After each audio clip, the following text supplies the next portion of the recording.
Thank you for joining the Once Changing the World, India's first Future Tech Meets Sustainability podcast. And today, I'm delighted and honored to have with me Dr. Mihaela Ulieru, a visionary at the intersection of artificial intelligence, blockchain, and societal transformation. She is the Chief AI Alchemist at SingularityNET and President of the Impact Institute. She champions technology that serves humanity rather than controls it. Her journey from robotics PhD to global tech influencer is marked by pioneering contributions, from mentoring Uber co-founder Garrett Camp to advising the World Economic Forum. She is both a prolific scientific author with over 200 papers and an award-winning poet. Our current focus lies on harnessing the fourth industrial revolution technologies to democratize opportunity and create a fairer digital economy for the 99%. Okay. So, Doctor, really appreciate you taking time and being part of the podcast. I wanted to start with your thoughts on today's accelerating technology. And this accelerating technology happens to be self-learning, because never in our history have we got technology which has been self-learning. So, what are your thoughts on this accelerating self-learning technology and its impact on our world, and also the shift which has happened, because earlier I think, the nations were racing towards, like a global arms race, but today it's like a AI competition, like a global competition for AI dominance. So how do you see this zero-sum game of nations chasing for AI dominance going to impact and disrupt our world? We live in a technological conundrum, and we must, the way in which you phrase the questions, because it's plural, reflect exactly this reality, that people actually even have no idea of what's going on when it comes to technology. And therefore there's fear, and, also they are not aware when technology is applied in the wrong way, when it is applied to empower them. So I'm going to rephrase your question, and I'm going to focus on the convergence of technologies, artificial intelligence, Internet of Things, blockchain, which actually is opening an era of what I call technological empowerment. These technologies are shifting us from the industrial era hierarchies to network intelligence, what I actually call in my work as network intelligence. The key to a sustainable and intelligent future is not about necessarily self-learning. Yes, we have learning strategies and learning algorithms in the fabric of our technologies. But rather than viewing these technologies as separate fields, I see them as building blocks of a self-organizing, decentralized digital ecosystem, in which artificial intelligence enables the automation and making systems adaptable and responsive. And of course, learning is one aspect of this. Blockchain ensures transparency, trust, and decentralization, preventing monopolistic control. And robotics and IoT bring intelligence into the physical world, creating cyber-physical societies where human-machine collaboration flourishes. And now let me dive a little bit into the good and the bad, and eventually the ugly of all this convergence. First of all, my vision is that of a self-organizing digital economy where decentralized artificial intelligence runs autonomous industries, blockchain enforces trust without intermediaries, and robotics seamlessly integrates with human creativity, augmenting rather than replacing us. These technologies enable self-organizing systems, reducing inefficiencies and empowering individuals. And one example is the smart home. Another example is the smart city for this convergence. And opening possibilities towards these self-sovereign identities, enabling credit for and ownership of our contributions, new and more organic ways of governance, automation of logistics, and many other mundane tasks.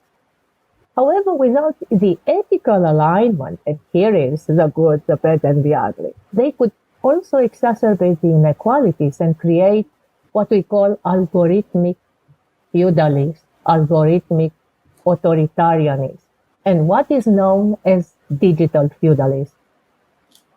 So we need to rethink this digital governance if we don't want to risk a future where a handful of companies function as modern feudal lords controlling access to economic, social, and political power. because the alternative is what empowers us, and that is a truly decentralized and democratized digital economy, that this convergence of technologies to which quantum is coming to join the triad very soon.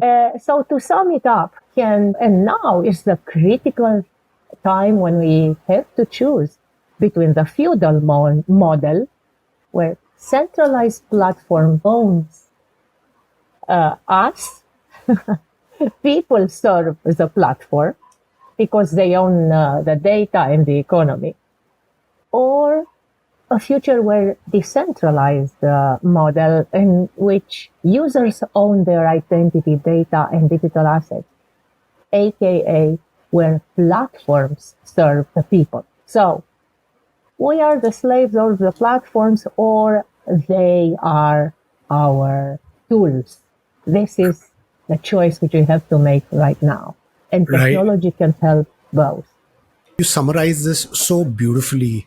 You painted a world of what our future could look like if we go towards networking intelligence that you spoke about, which is decentralized, self-organizing, decentralized intelligence. So, Doctor, also wanted to get your thoughts on capitalism, because capitalism obviously has served us well, but it also has its own flaws, and with our continuous consumption without conservation and that profit at any cost approach is killing a world. But I think we are completely ignoring that, because the generation today is looking at only profits and businesses, and they are not looking of us as a society as a whole, but are looking at just maybe self-preservation, and that's the case for individuals as well as businesses or governments.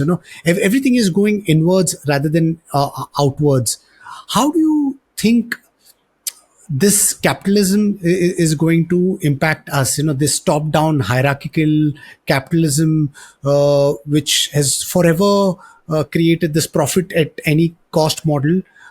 Do you think that we need to reimagine capitalism and go towards this conscious capitalism that you spoke about to better align human flourishing?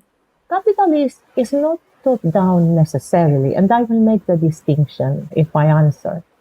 Capital about, that's how it should be, giving everybody, every individual, the opportunity to give something, and if it's good what they give, they will be rewarded because the customers will buy it, right? The problem, which is you are calling top-down, because not all capitalism is top-down, but how do you use that? We can reimagine capitalism for human flourishing. And there are a lot of models, like Milton Friedman, for example, and many other thinkers have found models. But let me explain at least what I believe we're trying to express with this top-down.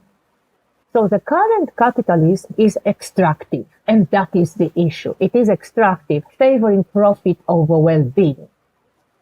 And we must shift to a regenerative model, so we can have capitalism, but to create products that enable nature to regenerate, that enable people's well-being. So to create things, not which make me more sick, so I need more of your drugs, in this loop, but which make me healthy. And we can indeed use the technologies to create wealth creation and benefits for all. Models like tokenized economies and peer-to-peer value networks can replace this monopolistic capitalism, which you actually refer to as top-down, with an inclusive, trust-based economy, which can go as far as replacing the state with markets. This is a radical view, which is Milton Friedman's son, just presented now at a conference which I attended. So David Friedman, he presented at LibertyCon, and he says that markets can find workarounds for public goods, which normally the government provides for us. Can find creative solutions. For example, radio is funded by advertisement. Shopping malls subsidize TIFR parking because they have the interest that people come there. And the late at night restaurants thrive on moviegoers, so they subsidize cinemas. And therefore, where government fails, when this top-down thing, the state or the companies, this pharma military industrial complex, as we call it, which are actually hand in hand with the governments in this corruption cycle that is leading humanity to self-destruction. They can be replaced with more, let's say, empowering models where communities can come together and have their own currencies and sponsor these things. Because even voting can be regarded as a market failure. Voters are rationally ignorant and unable to track government actions due to high information costs. So we cannot know, what our money is spent on, what our tax money is spent on. And this creates room for bureaucratic inefficiencies and special interest manipulations. Like, for example, they put tariffs for cars, which benefit, for example, the car manufacturers in the US, but this is done at the expense of car dealers who cannot sell any more cars from outside the US.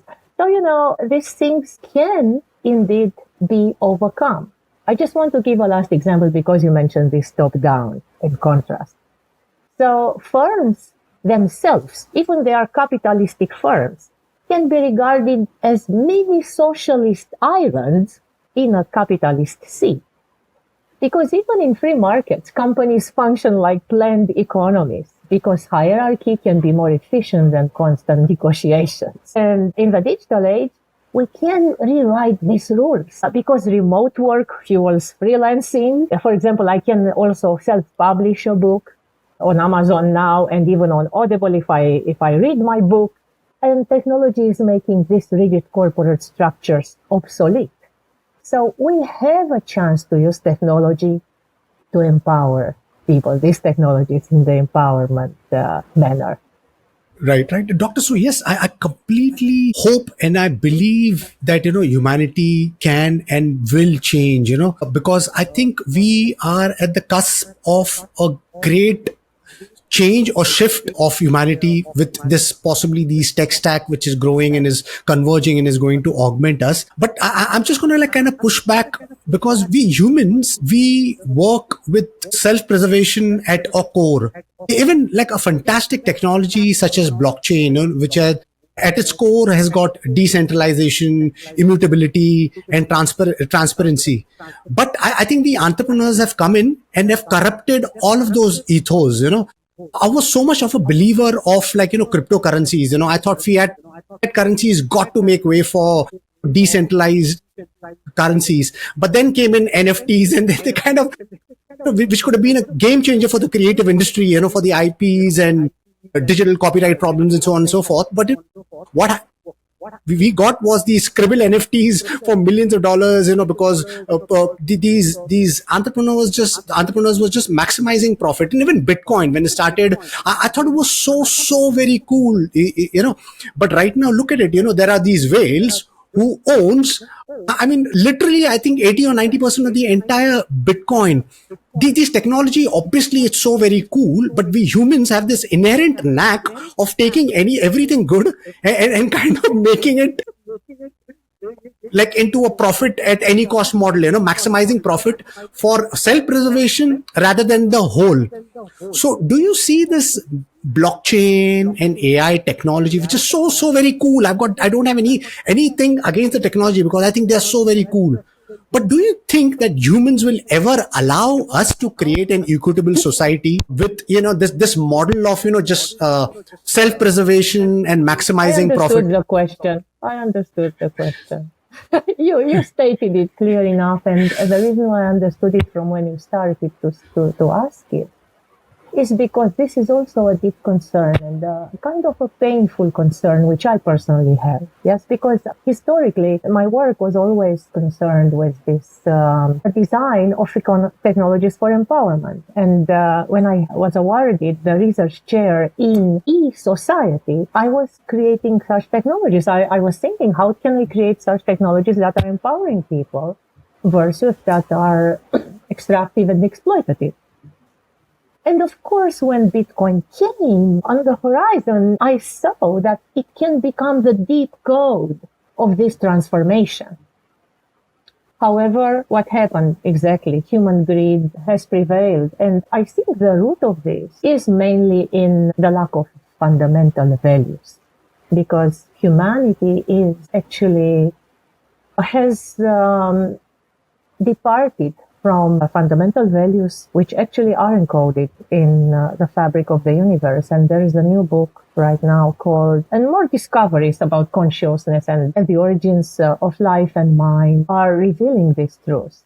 So this book called First Principles and First Values, which is co-authored by Ken Wilber, which is the god of integral philosophy, is stating that we are part of the universe and part of nature, and that we are entangled with our fellow human beings. It's just a reminder of what religious texts are saying for millennia, and that we have to return to these universal values. Otherwise, we will just. So the alternative is a path to self-destruction.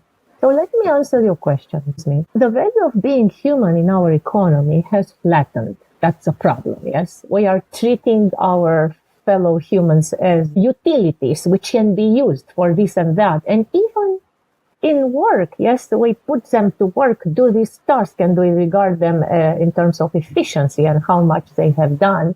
And this is systematically devaluing humans. We have to build a new human economy, which is in synthesis with this machine economy that we're talking about. And this is a great revolution of the 21st century. This is our responsibility in the era of the self-learning machine, as you were calling it. And what does it mean? So the question is also, yes, we have to rethink, what does it mean to be human in a world of artificial intelligence? And in a world of artificial intelligence that is becoming more and more powerful and, smarter and smarter than us in the near future, than even Einstein. So, again, just to remind, do we want to serve the AI, aka the platform, or do we want the AI to serve us? And we have models for both, and SingularityNET, with this decentralized model, is actually enabling everybody to tap into the wealth of artificial intelligence. And that is what our token is doing. And now through the Artificial Superintelligence Alliance, we enable even more people to do that. So the digital feudalism is a very, very, very strong possibility in nowadays. Because even the so-called open AI is actually a closed system, which we serve. But it's called very tricky open AI. Just because I can access it, I can think it is open, but it is not open. We do not know what their algorithms do. We do not know what their code do. We do not know what they are doing with our data. So this socio-economic system where a few powerful tech companies and platforms control the digital infrastructure, data, and the economic opportunities, much like feudal lords control land and resources in medieval times, this can actually accelerate in the age of the intelligent machine. So, but of course, if you want, I can talk much more about this, but it's just so depressing that I'd rather not, as you wish. I think, when I think about the economy of algorithms, we can be controlled, and we are already controlled on social media by algorithms. So this is happening right now. How do we escape what I call the matrix in this era of the singularity? And what I posit is just we need this to wake up to the reality that actually we are part of one universe that has, evolved to give rise to this species, which is Homo sapiens, that can create cultures. But it can create cultures which are self-destructive, as well as can create culture with the same type of imagination if they put it, or if it is guided by the right values. So it can create cultures that are cultures of thriving and flourishing, of collective thriving and flourishing. And this is what I was mentioning in the beginning about this communities and currencies for communities, yes, that can actually serve the reality of the. And in Kerala, I think you have those kind of, in India, you have those kind of projects. And of course, there are many around the world, like Sarafo Network in Africa, and so on and so forth. Hope, there is hope, but it depends on us. Exactly. The hope is in us. Exactly. To remember our humanity. Exactly. Yes, you rightfully pointed out we live in an interconnected world. And I guess, this has been, shown by, it's there in ancient Hindu Vedas also that, we live in an interconnected world, and everything is like, I think the world largely is going towards conflict rather than collaboration, because even recently, I think, and just maybe a couple of weeks back when the US government launched its AI diffusion policy and export policy, it created three different countries, the ones which is the allies preferred countries. The second is, where maybe there is some sort of where they will do some kind of partnership. And the third is like the Chinas and the Russias and the Iraq and Iran, where they're completely left aside. So, this calls for more conflict, because I think we need to unite people, rather than create situations like these, where we are dividing people. You are part of SingularityNET, and your role is as the AI alchemist. Can you elaborate your role, what you do over there, and also SingularityNET and its vision? Yes, and first of all, just to respond to your comment, because it is very touching, and this is exactly what drives our work at SingularityNET. So we actually, we are totally apolitical. Our only politics is to use science to empower people and to enable every individual to flourish at its full capacity so that it can contribute to the collective thriving in the most harmonious way. And so we have many projects for that, and we have scientists from all over the world, from India, from Russia, from China, of course, from the West, from everywhere, and Latin America, from Japan. So we have no limit, no borders to our scientists, and we provide funding for such projects which are beneficial for humanity. We also have a conference called Beneficial General Intelligence Conference, in which, and also we have special funding rounds for this, in addition to creating. But to let you know, first of all, what the purpose of SingularityNET is and how it's done. It is, for example, and I'll give you an example. So let's say I'm an AI scientist, which I am. And instead of working in a cubicle at Microsoft, so that Microsoft takes all my IP and my intelligence and they make money based on that and pay me a salary, what I can do actually, I can put my algorithm, let's say if it's a translator or a learning algorithm, I can put it on the SingularityNET platform. And if you are using my algorithms, then you will have to pay me. And this payment is done automatically, and the payment can be done in dollars or in our token, which was called the AGIX token, but now it is the ASI from Artificial Superintelligence Alliance token.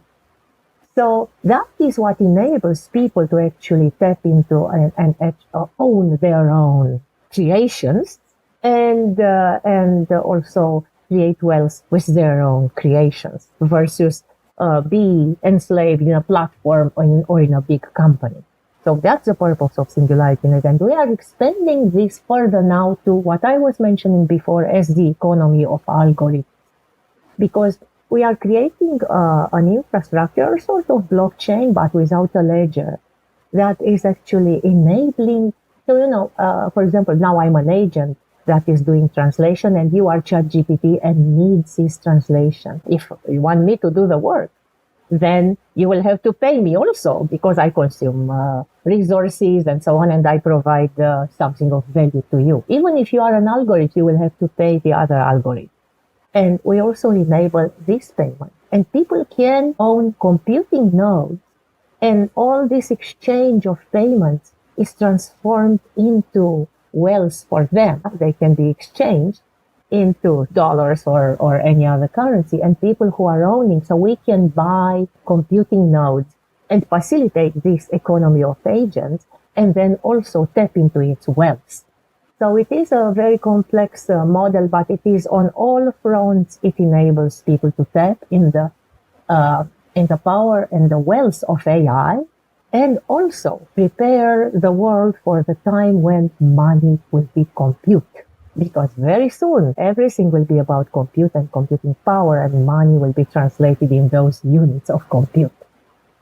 And now to address your question with my alchemy, well, again, just to sum it up, SingularityNET aims to democratize AI, preventing monopolistic control while enabling an open AI ecosystem that adapts dynamically to human needs, as I explained to you with examples. So we are at a turning point in history, as I mentioned.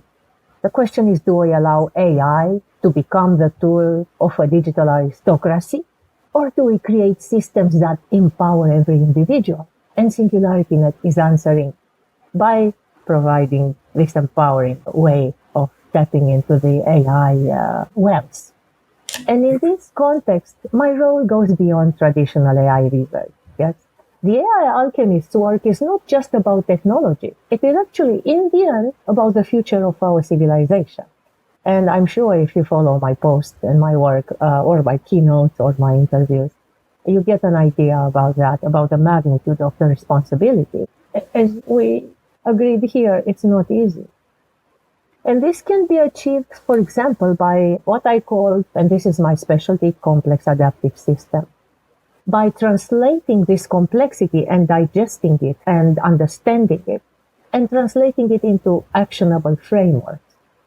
Because this expertise enables me to create AI systems that are not just powerful, but also inherently fair and pioneering the next evolutionary step in intelligence. Because, if we humans are the answer to the question of the optimization of an evolutionary function, and we ask ourselves, what is the next step? What is after us? What will come after us? And artificial general intelligence, the singularity, are actually answers, potential answers.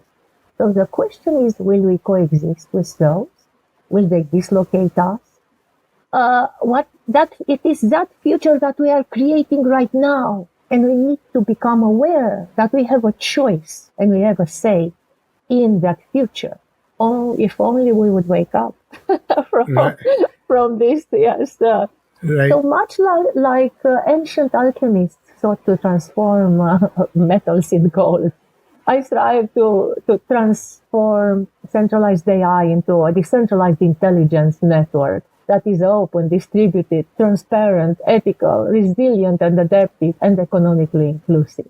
Doctor, wish you the very, very best, because I think we need everyone to contribute. You also. Yeah, Doctor. Because I think you've got huge responsibility, because I think, there are these AI heads of companies. I don't think they have these breadth of understanding of what's going to come, because I guess we are all racing to create an AI which could be giving themselves some kind of an advantage, rather than understanding that we are at the cusp of creating a fantastic technology which should benefit everyone, not just a single person or an organization. So kudos to you for thinking like that, and more power to you and your team at SingularityNET.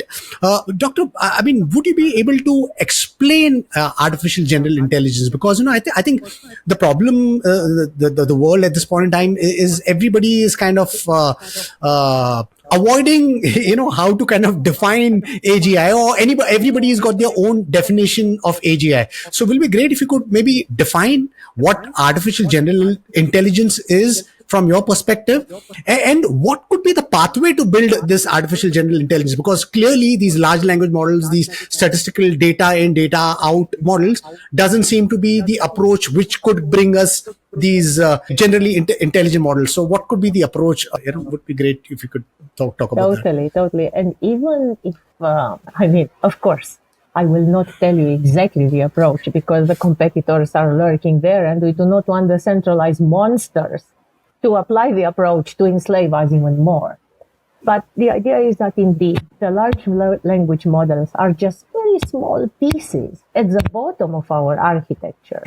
And of course, there are actually the term artificial general intelligence was created by Dr. Ben Goertzel many years ago in his book Artificial General Intelligence. And he is our founder also of SingularityNET, and he is considered the father of artificial general intelligence. And just, as add-ons to this architecture, in addition to the large language models and whatever tricks they still invent, we have neural symbolic reasoning, and we have another component, which and we call metaphorically algorithmic chemistry. So the intelligence will not be monolithic. The general intelligence will not be created top-down, speaking of in a centralized manner, but it will emerge from the interactions of several intelligent agents which have that capability of self-learning and adaptation, but another capability as well. And that is just like cells in developmental biology can create a human body with its organs and everything from an embryo. Just like that, the agents, through algorithmic chemistry, they can find each other and find the best partners in order to achieve a complex goal. Like, for example, let's say I want to create a travel agency. Okay. And I design an organization, let's say something which books hotel, a system for hotel booking or Airbnb or so. And it has to team up with the best, let's say, airline company so how do I bring people and trains and so on and so forth. And all these agents which are specialized in different things, one in transportation, one in accommodation, and so on and so forth, they can find each other and create a system. Automatically, as you were saying, self-learning, self-adaptive, that can deliver the best product and the best personalized product. Let's say for me, because I'm a luxury traveler, while maybe others they just like backpacking, and these are different, different ways of doing it. So,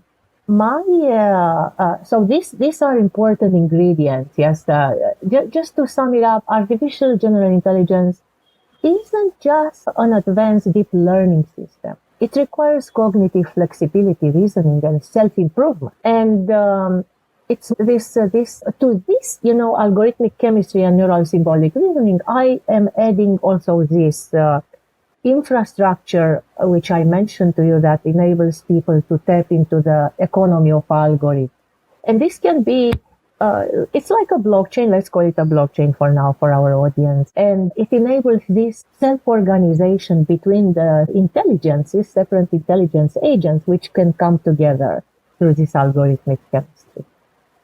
So that's actually what I call it. And if I may, this is a quote which I used in one of my keynotes. The intelligence of the future will not be pre-programmed. It will emerge, evolve, and organize itself just like life does. So it will be, yes, a true second life, if I may. Right. Yeah, how interesting. And I guess, should be the natural evolution of any intelligent species, whether it's biological or synthetic, and kudos to your team and effort. You guys are obviously fronting neurosymbolic AI since a long time, and this algorithmic chemistry that you're talking about, hopefully that's our secret sauce. Secret sauce. Hopefully it gets to this decentralized AI that you guys are working on. Just wanted to kind of, get your thoughts on this, because through the course of the conversation, you mentioned, that we need to develop this new human economy. So can you elaborate on this? Because at least what I'm seeing is these growing capabilities of these large language models, statistic models, are also like concerning to where the jobs are going to go, the future of jobs, because everything is becoming scary, because, there was this notion earlier that, the creative jobs would be the last that would be touched, and, people would be still singing and, doing these songs, because that's something that these large language models would never be able to do. But today we have these Sora and Kling AI, and then we have these generative AI, which just text to video, text to image, text to word generation, text to so on and so forth. what do you think is the future of humanity going to look like, or the future of jobs, in a world where there is more and more AI automation? And would love if you can also elaborate on this new human economy that you mentioned earlier in the course of the Yes. conversation. And it's again part of an evolution. The 20th century was a machine economy where we had robots and everything was mechanized and so on and so forth. The 21st century became the people economy. Why?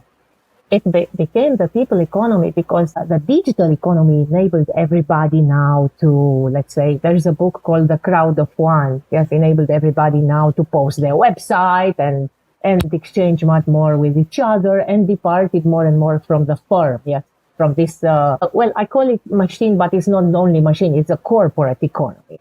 But the next step after this, even people economy, is this mixed economy. So I understand that human, you are asking human, but we are and will be more and more entangled with our technologies. And the question is, how are we going to do that? So we can choose. Either we switch off and go in the woods and live a peaceful life without any technology, or we can have these technologies to enhance us. And I envision the future of work in an AI world, and let's say where the AI will be our co-pilots, but very smart co-pilots. Since we are born, we can have our DNA on a chip, and then the AI can monitor our well-being, what we eat, and if we choose so, give us hints. This is better to eat or not, and guide us at every step towards a healthier life.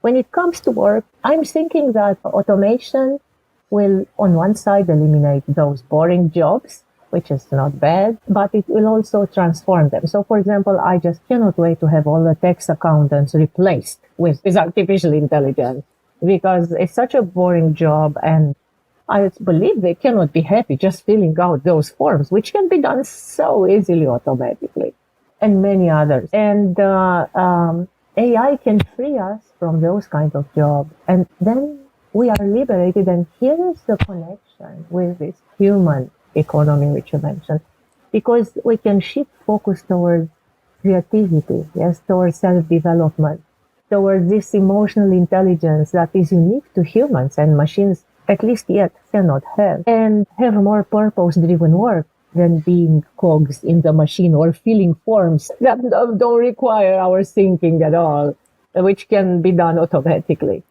So in this regard, I think AI can augment the human capabilities, for example, in manufacturing, or even at home. If I have a device and it's damaged, right?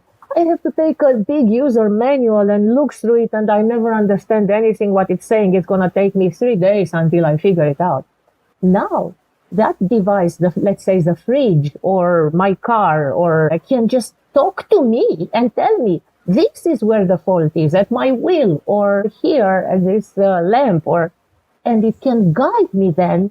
From that manual, it can guide me verbally. Okay, now replace this part. You can find this part here, or give me a website where I can buy the part. So it can be so much more seamless. And it's a much better world if we have the artificial intelligence help us in this way. By, we call it this ambient intelligence world, in which the things which, the things and we are in a symbiosis in which they support us, including to repair them and for tasks which we're not very happy about. In healthcare, I already mentioned. In education, personalized curriculum, yes, which probably even the teachers cannot know us as well as our artificial intelligence co-pilots can know us and help us discover our vocations. And also guide us in how we can study and what to study in order to enhance and manifest that vocation creatively. In finance, it's already known, yes, we can automate fraud detection, risk analysis, and then the financial advisors can focus on strategic planning, or can be replaced altogether by AI, by my personal advisor, that knows my, and it's already, Betterment and so on, and many apps are already starting to do that. So yeah, the future, I think, belongs to the human-machine interaction. And it can be a fascinating one. Yeah, exactly. And I hope that we get into this world, the beautiful picture of the world that you have painted. Looking forward to a world which is something that you kind of mentioned. And yeah, like you mentioned, I mean, it can only happen if we go with the approach of creating machines which care for everyone rather than which is serves a centralized organization. Doctor, can you talk about your institute, Impact Institute, and is there a roadmap for Singularity? Would there be like a India roadmap, anything to launch over here in India? Would Singularity Network be keen to explore the Indian market? Oh, definitely. And we have already started with the Indian market because we are now working with several Indian software developers and groups we are engaging them. We need a lot of skilled software developers. And we are, first of all, yes, engaging with those technologies. And when it comes to market, we do not think in those terms, as I mentioned to you. You see, so even you are thinking from inside the system, capitalist system.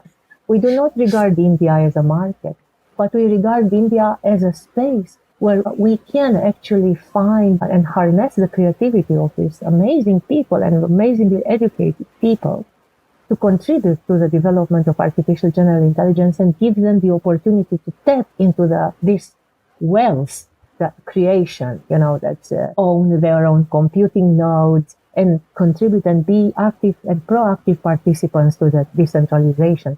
Because the Indian market will be converted seamlessly, just like the whole world, into this, as we called it, money will be computing power market. And that's giving everybody, not only to Tata consulting services or to these big companies in India, the opportunity to tap into the artificial intelligence power, but giving to every person. And because there are so many talented, we start with the software developers because they understand the value and they can install the computing nodes and so on and so forth. So yes. And with regard to the Impact Institute and symbiosis with the SingularityNET purpose, of course, it is called Impact from Innovation Management and Policy Accelerated with Communication Technologies, of which artificial intelligence is only one. So what that means is Impact Institute is thriving on creating technologies of empowerment and also consulting and supporting many companies like SingularityNET is a foundation. So I'm contributing to several projects that are actually targeting human empowerment. And of course, SingularityNET by definition is aligned. So therefore the symbiosis is made in heaven. I hope I answered your question. Right. Doctor, thank you so much for taking time and being part of my podcast. Will be great if you could leave us behind, like, what do you see? I mean, the future of the world in the next 5 years or 10 years. And also if you can give us your personal moonshot, what is it that you are going after? And is my moonshot, and obviously has to be the same as what I envisioned for the world, is a super intelligence capable of what I call super wisdom, that is capable to guide humanity towards collective thriving. Even in the darkest nights of humanity, when looking outside, reading the news, you can see wars, you can see famine, you can see children abused and child labor and a lot of atrocities still happening in our world. So if we are in the darkest night, we hope that this co-pilot, this super intelligence will be designed in such a manner to guide us towards the light through finding new models of wisdom, new models of, let's say, negotiation instead of tit for tat in wars or retribution. So new models that can enable us raise above and transcend our own evolutionary limitations. And this prediction, because you mentioned about India, I can see, and you are there, of course, and I'm addressing your audience. In India, definitely, it's already, but it will become a global AI leader, leveraging its technological talent, decentralized finance innovations, It has many projects already, as I mentioned, and this grassroots entrepreneurial spirit that Indian people embody is to create a digital economy that prioritizes inclusion over extraction. This is my prediction and, of course, my wishful thinking. Thank you. Thank you, Doctor, for taking time and being part of the podcast. We're sitting in such a fantastic point of time. And I think we need more leaders such as yourself who have this broader, inclusive vision, because what I see is, at least in, the media today is, there's these companies which are centralized and building these powerful tools which are centralized. And I think that is definitely not the way forward, because through that, the only thing that we would be creating is more conflict. What we need to do is create more collaboration. And like you said, we live in an interconnected world, and that can only happen through, the approach that SingularityNET is taking of creating these intelligent machines which are decentralized and which is beneficial for all. So more power to you and the entire team at SingularityNET. And to my listeners, if you like what you see in here, please press the subscribe button. And until next time, see you guys. Bye-bye. Thank you, Doctor. Really appreciate this. Thank you. Thank you. Thank you.